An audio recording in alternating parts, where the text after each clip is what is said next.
नमस्कार दोस्तों, आज हम स्वामी विवेकानंद जी की श्री रामकृष्ण परमहंस से मुलाकात के बारे में जानेंगे। आगे बढ़ने से पहले आप अगर चैनल को सब्सक्राइब करें तो मुझे दिल से खुशी होगी, यह मुझे और ज़्यादा मेहनत करने को प्रेरित करेगी। धन्यवाद।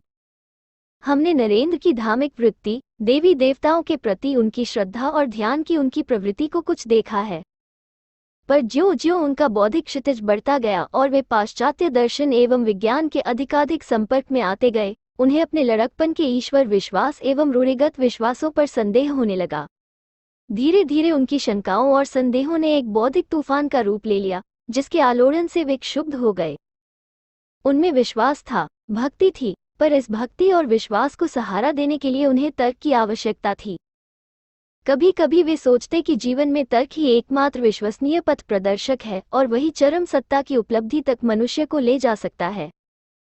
पर यह भी स्पष्ट था कि निस्सार और निष्प्राण तर्क मनुष्य की भावनाओं को संतुष्ट नहीं कर सकता था और न वो उसे प्रलोभन और परीक्षा की घड़ियों में बचा सकता था। जॉन स्टुअर्ट मिल, ह्यूम और हर्बर्ट स्पेंसर के अध्ययन ने उनके विचारों को पूरी तरह झकझोर दिया और धीरे धीरे उनकी कष्टप्रद शंकाओं और संदेहों ने अनीश्वरादि दर्शन का ठोस रूप ले लिया। परंतु यहाँ भी उनकी जन्मजात धार्मिक प्रवृत्ति ने उन्हें शांत न बैठने दिया। वे अज्ञात को जानने के लिए आतुर रहने लगे, सत्य की अनुभूति के लिए उनके भीतर आकुलता दिखाई देने लगी। इस समय बंगाल के युवा बौद्धिक जनों पर प्रसिद्ध ब्राह्म समाजी नेता केशवचंद्र सेन का बड़ा प्रभाव था। नरेंद्र नाथ भी केशवचंद्र सेन के व्याख्यानों और लेखों से मुग्ध हो गए। ब्राह्म आंदोलन में उनकी रुचि जागी और वे साधारण ब्राह्म समाज के सदस्य बन गए।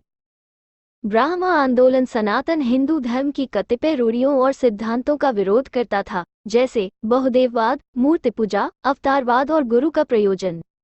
उसने एकेश्वरादि धर्म को मान्यता दी, जो उपयुक्त सिद्धांतों का खंडन करता था।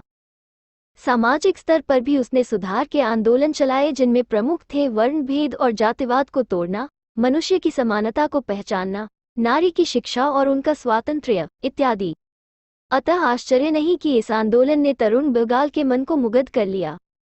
नरेंद्र ब्राह्म समाज को एक ऐसी आदर्श संस्था मानने लगे, जहां जीवन की सभी समस्याएं, व्यक्तिगत हो या राष्ट्रीय, हल की जा सकती हैं। उन्हें जाति भेद की कट्टरता बिल्कुल ही पसंद न थी और उन्हें बहुदेववाद एवं मूर्ति पूजा के प्रति भी कोई सहानुभूति नहीं थी। वे पूरी लगन से अपने मनोगत भावों को प्रकट करने लगे और ब्राह्म नेताओं के समान ही समाज की प्रचलित विचारधारा के कायल हो गए। कुछ समय तक ब्राह्म समाज का बौद्धिक वातावरण उन्हें संतुष्ट करता रहा। प्रार्थना और भजन के समय वे अपने को उच्च भाव में आरूढ़ हुआ पाते। पर अब उन्हें ऐसी प्रतीति होने लगी कि यदि ईश्वर का अनुभव ही करना है, तब तो वे वहीं पर स्थित हैं जहां समाज में आने से पूर्व थे। वे लक्ष्य के अधिक समीप नहीं जा पाए हैं। दर्शन और वेद उस अनिर्वचनीय सत्ता को बताने के प्रयास के अलावा और क्या है? यदि वे भगवान के चरणों के समीप मनुष्य को नहीं ला पाते, तो उनकी भला क्या उपयोगिता है? सत्य को जानने की तीव्र आकांक्षा से वे ब्राह्म नेता महर्षि देवेंद्रनाथ ठाकुर के पास गए, जो बहुतों के द्वारा एक श्रेष्ठ आध्यात्मिक उपदेशक माने जाते थे। जब वे एक दिन उत्तेजना से युक्त हो महर्षि के पास पहुंचे और उनसे पूछा, महर्षि, क्या आपने ईश्वर को देखा है? तो महर्षि यह प्रश्न सुनकर अचकचा गए। अपनी आध्यात्मिक जिज्ञासा से उन्मत्त से होकर नरेंद्रनाथ दूसरे संप्रदायों के नेताओं के पास भी गए, पर कोई भी उन्हें संतुष्ट न कर सका। नरेंद्रनाथ जब इस प्रकार मानसिक पीड़ा का भोग कर रहे थे, क्योंकि हिंदू धर्म पर से उनका विश्वास उठ चुका था और वे अपने ही वैचारिक संघर्ष के शिकार हो गए थे, तो कलकत्ता के उत्तर में 4 मील की दूरी पर एक ऐसा व्यक्ति रहता था, जिसे लोग श्री रामकृष्ण के नाम से जानते थे और जिसका जीवन एक निरंतर आध्यात्मिक आनंद का मूर्त विग्रह था। श्री रामकृष्ण का जीवन नरेंद्रनाथ के जीवन के बिल्कुल विपरीत था। श्री रामकृष्ण का जन्म हुगली जिले के एक छोटे से गांव में एक निर्धन, नैष्ठिक ब्राह्मण परिवार में हुआ था। वो गांव ऐसा था जहां पाश्चात्य सभ्यता की कोई किरण नहीं पहुंच पाई थी। उन्हें भौतिक शिक्षा नहीं सी मिली थी और उन्होंने अपना जीवन दक्षिणेश्वर के काली मंदिर में एक पुजारी के रूप में शुरू किया था। अपनी लगन और तीव्र साधना से उन्होंने शीघ्र ही काली की मूर्ति में चैतन्य सत्ता का अनुभव किया, जो अब उनके लिए अपनी जन्मदायिनी मां से बढ़कर हो गई। तत्पश्चात उन्होंने हिंदू धर्म के अंतर्गत प्रायः सभी मतांतरों की साधनाएं की और उनके जीवन में मानो हिंदू धर्म के सभी स्तरों का समावेश हो गया। पर वे केवल यही नहीं रुके, बल्कि उन्होंने दूसरे धर्मों की भी साधना की और इस प्रत्यक्ष निष्कर्ष पर पहुंचे कि सभी धर्म उसी एक लक्ष्य पर पहुंचाते हैं। उनका बाद का जीवन संसार में न होकर पूरी तरह ईश्वरमय ही हो गया। नरेंद्र नाथ ने अपने कॉलेज के प्रिंसिपल विलियम हेस्टी से एक बार श्री राम कृष्ण का उल्लेख सुना था। एक दिन प्रिंसिपल हेस्टी जब कक्षा में वर्ड्सवर्थ की एक कविता पढ़ा रहे थे तो उन्हें कवि की भावावस्था को समझाने में कठिनाई मालूम पड़ी। तब उन्होंने विद्यार्थियों से कहा कि यदि वे ऐसी अनुभूति का प्रत्यक्ष प्रमाण चाहते हैं तो वे दक्षिणेश्वर जाकर रामकृष्ण को देख सकते हैं, जिन्हें उन्होंने स्वयं उस अनुपम भावावस्था का आनंद लेते देखा था। नरेंद्र नाथ श्री रामकृष्ण से एक बार कलकत्ते में एक भक्त के घर मिल भी चुके थे, जहां उन्हें गाने के लिए निमंत्रित किया गया था। अब अपने मन के इस संकट काल में नरेंद्र नाथ को अचानक श्री रामकृष्ण का स्मरण हुआ और उन्होंने दक्षिणेश्वर जाकर यह पता लगाने का निश्चय किया कि श्री रामकृष्ण को ईश्वर की प्रत्यक्ष अनुभूति हुई है या नहीं। नरेंद्र नाथ कुछ मित्रों के साथ दक्षिणेश्वर गए।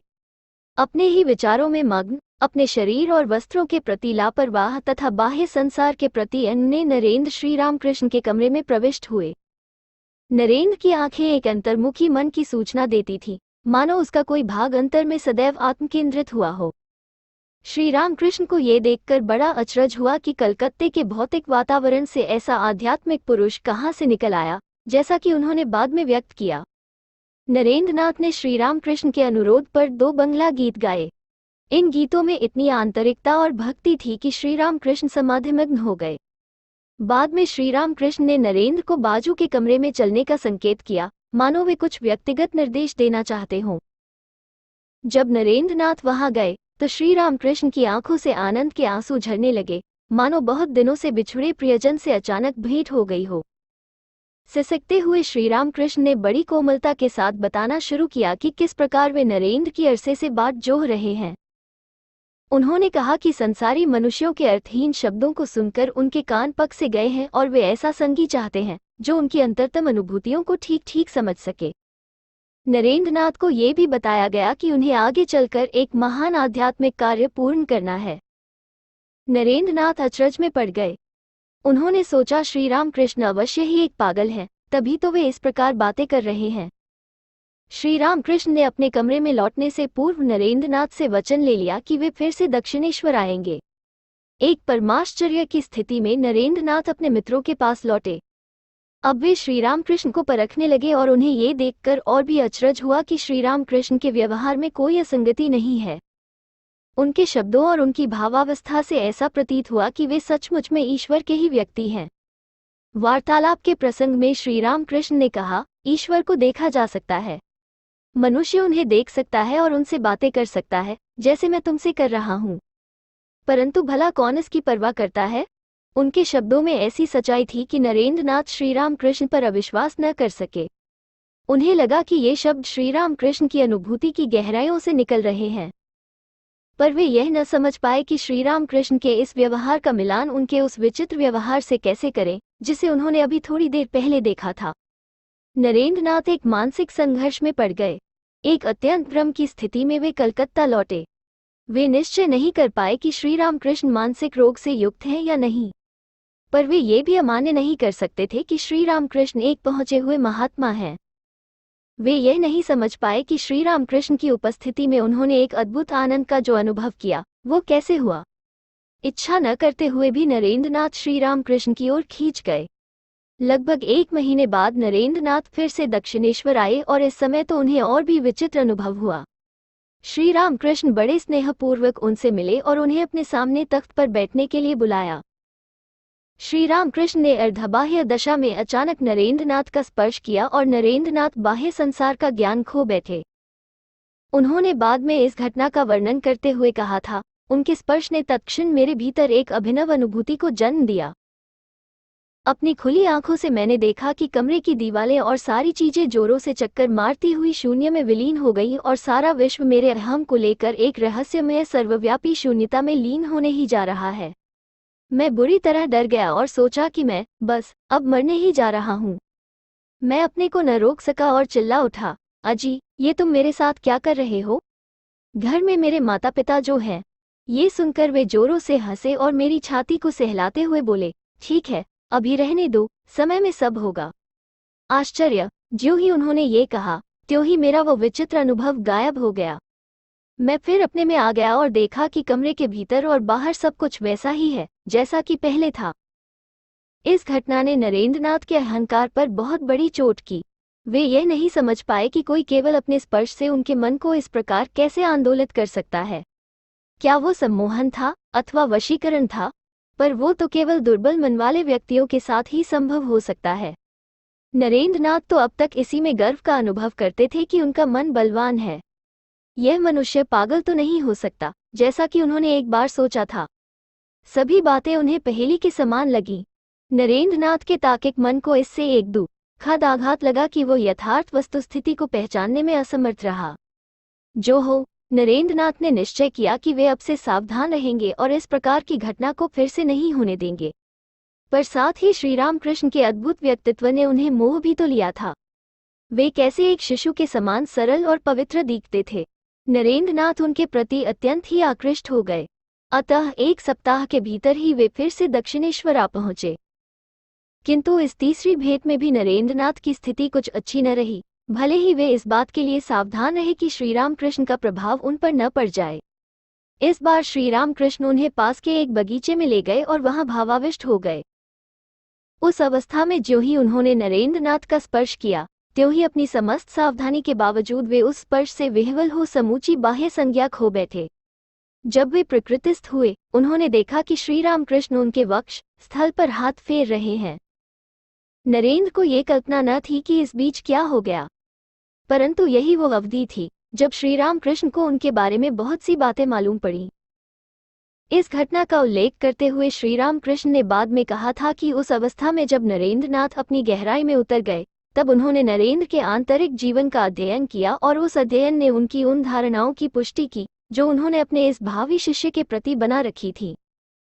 नरेंद्रनाथ को अब इस बात का पूरा विश्वास हो गया कि श्री रामकृष्ण के माध्यम से एक असाधारण शक्ति कार्य कर रही है। उनके मन में श्री रामकृष्ण के पागल होने की जो धारणा थी, वो अब दूर हो गई और उसके बदले उनके प्रति एक गंभीर आदर भाव उनके मन में घर कर बैठा। उन्होंने यह माना कि श्री रामकृष्ण एक महान आध्यात्मिक पुरुष है, पर उनका मन उन्हें गुरु के रूप में स्वीकार करने के लिए अभी भी पूरा तैयार नहीं था। उनकी मानसिक बनावट और ब्राह्म समाज के साथ उनके संबंध ने गुरु की आवश्यकता पर विश्वास करने से उन्हें रोका। एक मानव, चाहे वो कितना भी महान क्यों न हो, अमोघ पथ प्रदर्शक कैसे हो सकता है? अतः उन्होंने निश्चय किया कि वे श्री रामकृष्ण की किसी भी बात को अपने अनुभव या तर्क की कसौटी पर बिना कसे स्वीकार नहीं करेंगे। पर श्री रामकृष्ण के प्रेम ने नरेंद्रनाथ को जीत जो लिया था। वे अब बार-बार दक्षिणेश्वर आया करते। श्री रामकृष्ण भी आकुलतापूर्वक उनकी बाट जोहते रहते। यदि नरेंद्रनाथ से भेंट हुए अधिक समय बीत जाता तो श्री रामकृष्ण उनींदी रातें बिता देते। जितनी पीड़ा श्री रामकृष्ण को नरेंद्रनाथ के अभाव में होती, उतनी शायद ही एक माँ को अपनी एकमात्र संतान को खोकर होती। और जब नरेंद्रनाथ आते तो कभी कभी उन्हें देखकर ही वे भावाविष्ट हो जाते। ऐसे अवसर अनगिनत थे जब नरेंद्रनाथ का गाना सुनकर श्री रामकृष्ण समाधि में मग्न हो जाते। श्री रामकृष्ण ने नरेंद्रनाथ की महती संभावनाओं को देख लिया था। वे उनकी बड़ी प्रशंसा करते। यदि अन्य भक्तों की उपमा सितारों से दी जाए तो नरेंद्रनाथ सूर्य थे। यदि दूसरे लोग शतदल, दशदल या षोडशदल पद्म थे तो नरेंद्रनाथ सहस्रदल पद्म थे। जन्म से ही नरेंद्रनाथ एक मुक्त जीव थे जो मानवता के कल्याण के लिए इस पृथ्वी तल पर आए थे। कभी कभी श्री रामकृष्ण नरेंद्रनाथ की इतनी प्रशंसा कर देते कि नरेंद्र को विरोध करते हुए कहना पड़ता, ये निष्कर्ष आपके दुर्बल मन की उपज है। मेरे प्रति आपका प्यार बहुत अधिक है, इसलिए आपका मन कमजोर हो गया है। यद्यपि श्री रामकृष्ण के प्रति नरेंद्र की बड़ी श्रद्धा थी, तथापि उन्होंने उनसे तर्क करना नहीं छोड़ा। नरेंद्र को गुरु की आवश्यकता पर विश्वास नहीं था। नरेंद्र को मूर्ति पूजा में विश्वास नहीं था। नरेंद्र को वेदांत के अद्वैतवाद में विश्वास नहीं था। अपने प्रिय नरेंद्र को इन सब बातों की धारणा कराना श्री रामकृष्ण के लिए सहज बात नहीं थी। कभी कभी क्षुब्ध होकर श्री रामकृष्ण नरेंद्रनाथ से कहते, जब तू मेरी बातों पर विश्वास नहीं करता तो मेरे पास आता क्यों है? तुरंत उन्हें नरेंद्र से उत्तर मिलता, क्योंकि मैं आपको प्यार करता हूँ। पर इसका यह मतलब नहीं कि बिना सोचे विचारे मैं आपकी बातों को मान लूँ। श्री रामकृष्ण नरेंद्रनाथ की बौद्धिक निष्ठा से आनंदित होते। उनके सभी शिष्यों में नरेंद्रनाथ ही एकमात्र ऐसे थे जो उनकी अनुभूतियों को भी चुनौती देने का साहस कर बैठते। यहाँ तक कि कभी कभी तो नरेंद्रनाथ के तर्क से उत्पन्न अपने मन के भ्रम को दूर करने के लिए उन्हें मंदिर में जगन्माता के पास जाना पड़ जाता। नरेंद्र श्री रामकृष्ण से बड़ी छूट लेते थे। दूसरों के लिए श्री रामकृष्ण आध्यात्मिक निर्देश देते हुए कई बातों का निषेध करते, पर नरेंद्रनाथ के लिए कोई निषेध न था। नरेंद्र मानो प्रज्वलित अग्नि के समान थे। कोई अपवित्रता उन्हें छू न सकती थी। वे कभी गलत कदम रख नहीं सकते थे। अतएव नरेंद्र के लिए किसी प्रकार के निषेध की आवश्यकता नहीं थी। श्री रामकृष्ण और नरेंद्रनाथ के बीच जो मधुर संबंध था, उसका वर्णन करना बड़ा कठिन है। श्री रामकृष्ण नरेंद्र पर भरोसा करके उन्हें अपने हृदय के गूढ़तम रहस्यों को बताते। उनके विचार स्वातंत्र्य का विकास करने के लिए वे तरह तरह से उनकी सहायता करते और इस प्रकार उन्होंने नरेंद्र की आत्मनिर्भरता, सत्यनिष्ठा एवं जन्मजात आध्यात्मिकता को सहस्रगुना बढ़ा दिया। जैसे जैसे दिन बीतते गए, श्री रामकृष्ण के प्रति नरेंद्र की श्रद्धा भी वैसे वैसे सहस्रगुनी बढ़ती गई और अब वे श्री रामकृष्ण को आध्यात्मिकता के उच्चतम आदर्श के रूप में स्वीकार करने के लिए तैयार हो चले। जब नरेंद्रनाथ अपनी आध्यात्मिक पिपासा की तृप्ति का समय समीप ही अनुभव कर रहे थे, तभी अचानक एक अप्रत्याशित विपत्ति आ खड़ी हुई, जिसने उन्हें एकदम विचलित कर दिया। सन 1884 के प्रथम भाग में नरेंद्रनाथ के पिता का एकाएक हृदय गति के रुकने से देहावसान हो गया। परिवार का सारा भार अकेले उन्हीं पर था। उन्होंने जो कुछ अर्जित किया था, उससे अधिक तो खर्च किया था। अतएव उनकी मृत्यु से परिवार बेहद गरीबी का शिकार हो गया। साहूकार आकर दरवाजा खटखटाने लगे। नरेंद्रनाथ के जिन संबंधियों के लिए उनके पिता ने बहुत कुछ किया था, वे ही अब उनके शत्रु बन गए और वे उनके परिवार को घर से निकालने की भी धमकी देने लगे। अतएव 6 या 7 लोगों के भरण पोषण का भार नरेंद्रनाथ पर आ पड़ा। उन्होंने B.A. की परीक्षा उत्तीर्ण की थी तथा लॉ में प्रवेश लिया था। एक धनी बाप का बेटा आज कॉलेज में गरीब से गरीब हो गया। यहाँ तक कि जूते भी अब उनके लिए विलास की सामग्री हो गए। उनके वस्त्र मोटे से मोटे कपड़ों के होते और कई बार तो वे बिना कुछ खाए ही कॉलेज चले जाते। धन्यवाद दोस्तों, यह अध्याय यहीं समाप्त होता है। आगे स्वामी विवेकानंद जी के परिवर्तन पर होगा और उसके बाद परिव्राजक सुनेंगे। चैनल पर बने रहे।